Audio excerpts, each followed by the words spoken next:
خوش آمدید برادرام. ایرانی صدر مسعود پزشکیان وزیر اعظم کی خصوصی دعوت پر اسلام آباد پہنچ گئے. 21 توپوں اور پاک فضائیہ کے طیاروں کی سلامی. صدر آصف علی زرداری اور وزیر اعظم شہباز شریف نے مہمان صدر کا استقبال کیا. ایرانی صدر کے طیارے پر مرناف کا نام درج. ایرانی صدر کی آصف علی زرداری اور وزیر اعظم شہباز شریف سے ملاقاتیں شیڈول. تجارت، توانائی، سرحدی سلامتی اور علاقائی روابط سمیت مختلف شعبوں میں تعاون پر بات چیت ہوگی. ایرانی صدر چیئرمین سینٹ، اسپیکر قومی اسمبلی اور نائب وزیر اعظم اور وزیر خارجہ سے بھی ملیں گے.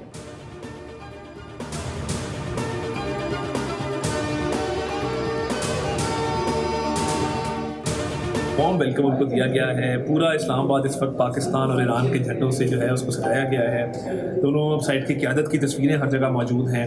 تو یہ تاریخی موقع اس لیے ہے کہ ایران کے صدر کا جنگ بند ہونے کے بعد یہ پہلا غیر ملکی دورہ ہے اور انہوں نے پاکستان کا انتخاب کیا. اس سے پتہ لگتا ہے کہ ان کا پاکستان پہ اعتماد ہے اور پاکستان ایران کے تعلقات جو ہیں وہ بہت اچھے تعلقات ہیں. تو الحمدللہ میں یہ سمجھتا ہوں کہ یہ دورہ بڑا مثبت رہے گا.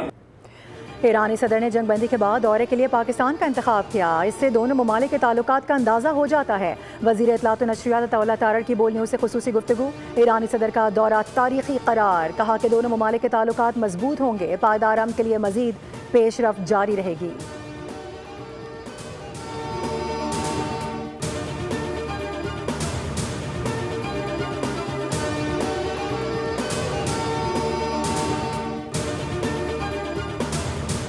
اللہ تعالیٰ کے فضل و کرم سے امریکہ اور ایران کے درمیان نہ صرف جنگ بندی ہو چکی ہے بلکہ اگلے 60 دن میں جبکہ ٹیکنیکل نیگوشیشن ہوں گی اور دوسرے معاملات کے اوپر، چاہے وہ جوہری اثاثے ہیں، چاہے وہ بیلسٹک میزائلز ہیں، چاہے ان کے جو فروزن ایسٹس ہیں، ان کے اوپر گفتگو ہوگی. ایران اور امریکہ کے درمیان جنگ بندی ہو چکی ہے. اگلے 60 روز کے اندر طویل المدتی معاہدہ ہونے کی امید. وزیر اعظم شہباز شریف کا قومی اسمبلی اجلاس میں اظہار خیال. کہا کہ معاہدے سے دنیا بھر میں امن قائم ہوگا. آج ایک تاریخ ساز دن ہے. پاکستان اپنے تمام ہمسایہ ممالک کے ساتھ مضبوط اور دوستانہ تعلقات کا خواہاں ہے. وزیر اعظم نے ملک کی سیاسی صورتحال کا بھی تذکرہ کیا. اپوزیشن جماعت کو تنقید کا نشانہ بھی بنا گئے. کہا کہ آج کا دن اختلافی معاملات اٹھانے کا نہیں بلکہ قومی اور بین الاقوامی اہمیت کے معاملات پر یکجہتی اظہار کرنا چاہیے تھا. اگر 2018 کی حکومت قانونی تھی تو موجودہ حکومت بھی قانونی ہے. بات نکلی تو بہت دور تک جائے گی. 2018 کے الیکشن کی تحقیقات کرا لیں. کیا جادوگری نہیں ہوئی؟ کیا ڈبے نہیں بھرے گئے؟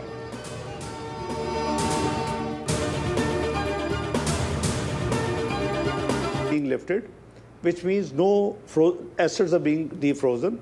So this is the main, one of the main area which they will be dealing with, nuclear and sanctions. Iran was happy to downblend, its nuclear stockpile.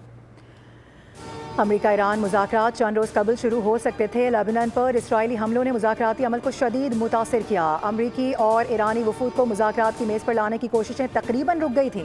نائب وزیر اعظم اسحاق ڈار کا عرب میڈیا کو انٹرویو. کہا کہ مفاہمتی کوششوں کے بعد ٹیکنیکل سطح کے مذاکرات دوبارہ شروع ہوئے ہیں. مذاکرات حالیہ مفاہمتی یادداشت پر عمل درآمد کے لیے ہو رہے ہیں. یہ امریکہ اور ایران کے درمیان سفارتی کاوشوں کا دوسرا مرحلہ ہے. نائب وزیر اعظم نے کہا کہ ایران یورینیم باہر بھیجنے کے بجائے اس کی افزودگی کی سطح کم کرے گا. جوہری پروگرام، پابندیوں اور منجمد اثاثوں پر ورکنگ گروپ سرگرم ہیں. لبنان سے متعلق معاملات بھی مذاکراتی ایجنڈے میں شامل کر لیے گئے.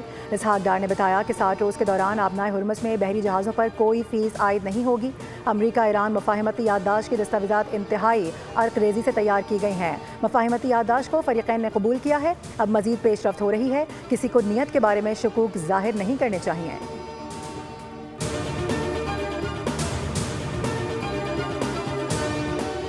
ایران اور امریکہ کے درمیان سوئٹزرلینڈ میں ہونے والے تکنیکی مذاکرات مکمل. مذاکرات میں آئندہ مرحلے کے لیے 4 ورکنگ گروپ تشکیل دینے پر اتفاق. گروپس پابندیوں کے خاتمے، جوہری امور، تعمیر نو اور اقتصادی ترقی اور نگرانی اور عمل درآمد کے شعبوں پر کام کریں گے. سوئٹزرلینڈ مذاکرات میں $12 ارب کے منجمد اثاثوں کے اجرا کے لیے دستخط کو بھی حتمی شکل دے دی گئی. ایرانی اسپیکر کی تصدیق. سوئٹزرلینڈ مذاکرات کی بنیاد پر لبنان کی علاقائی سالمیت اور خود مختاری کی ضمانت دینے پر اتفاق. ایرانی مذاکراتی ٹیم کے سربراہ محمد باقر کالیباف اور وزیر خارجہ عباس عراقچی آبنائے ہرمز کے معاملے پر بات چیت کے لیے عمان پہنچ چکے. دونوں ممالک کا آبنائے ہرمز پر مسائل کے حل کے لیے ہاٹ لائن قائم کرنے کا فیصلہ. لبنان میں جنگ بندی اولین شرائط میں شامل، صہیونی قابض ریاست کے لبنان پر حملے دنیا دیکھ رہی ہے۔ لبنان سے متعلق امریکی وعدے واضح ہیں، کوئی سوال ہی پیدا نہیں ہوتا۔ ترجمان ایرانی وزارت خارجہ اسماعیل بقائی کی پریس ٹاک، کہا کہ IAEA کے انسپیکٹرز کے ایران آنے کا کوئی واضح شیڈول ابھی نہیں جاری کیا گیا۔ ایران نے ہر مرحلے پر اپنا دفاع خود مختاری کو ترجیح دی۔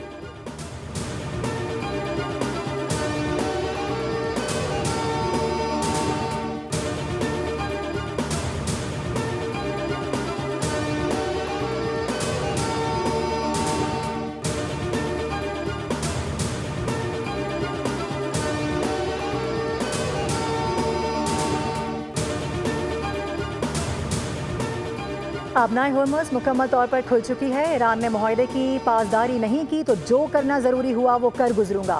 ٹرمپ کی ایک بار پھر دھمکی، کہا کہ جب تک ایران ہمارا احترام کرتا رہے گا ہمارے درمیان کسی قسم کی کوئی مشکل یا تنازع پیدا نہیں ہوگا۔ سب جانتے ہیں ایران بڑے پیمانے پر ہتھیاروں کے معائنوں پر رضامند ہو جائے گا۔ ایران مستقبل میں طویل عرصے تک جوہری شفافیت یقینی بنانے کے لیے راضی ہوگا۔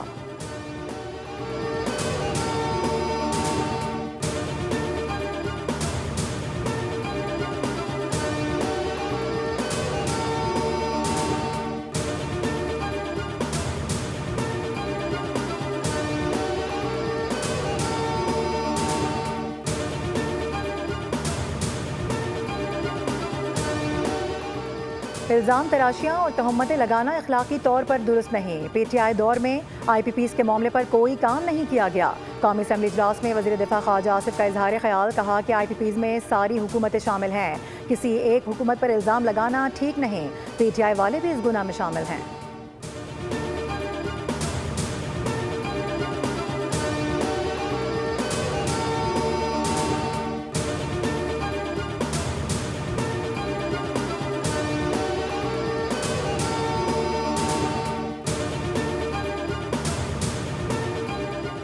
MQM اور حکومت کے درمیان مذاکرات میں اہم پیش رفت، بلدیاتی نظام کو بااختیار بنانے کے لیے آئینی ترمیم پر حکومت کی یقین دہانی۔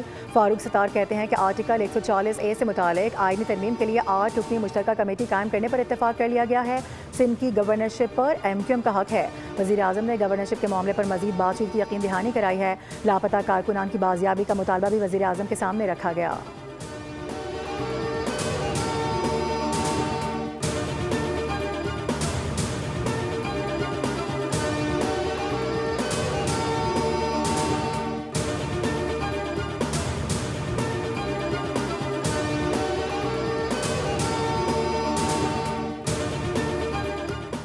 IG آزاد کشمیر لیاقت علی نے کہا ہے کہ پہلی گولی مظاہرین کی جانب سے چلائی گئی، ASI کو روک کر اس پر تشدد کیا گیا، ٹانگیں توڑ دی گئیں، مظاہرین نے اسمبلیوں پر حملے کا اعلان کیا تھا۔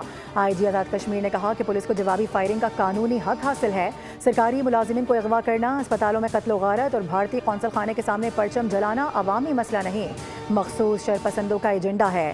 شہداء کو گالیاں دینے اور بچوں اور عورتوں کو ڈھال بنا کر احتجاج کرنے والوں کے خلاف مقدمات درج کیے گئے۔